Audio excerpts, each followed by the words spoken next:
ഇത്രയും ഒരു യൂസർ നെയിമും ഒരു പാസ്വേഡും അടിച്ചിട്ട് സബ്മിറ്റ് ചെയ്യുമ്പോൾ നിങ്ങൾക്ക് ഈ എററാണ് വരണമെങ്കിൽ, എററല്ല ഈ ഒരു സ്ക്രീനാണ് വരണമെങ്കിൽ, വാമ്പ് ആണെങ്കിൽ നിങ്ങൾ അപ്പാച്ചെ എന്ന് പറഞ്ഞൊരു ഓപ്ഷൻ എടുത്തിട്ട് അതിൽ അപ്പാച്ചെ മൊഡ്യൂൾസിൽ ഈ CGI മൊഡ്യൂൾ എന്ന് പറഞ്ഞ ടിക്ക് ഉണ്ടെങ്കിൽ അത് ഓക്കെയാണ്. ടിക്ക് ഇല്ലെങ്കിൽ ടിക്ക് ചെയ്യുക.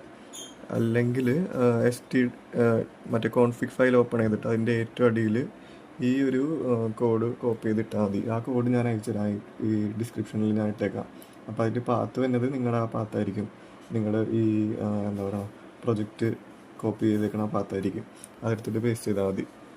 എന്നിട്ട് ആ ഒരു സംഭവം പേസ്റ്റ് ചെയ്ത് കഴിഞ്ഞിട്ട് സേവ് കൊടുക്കുക. സേവ് കൊടുത്തിട്ട് ഈ റീസ്റ്റാർട്ട് ചെയ്യുക.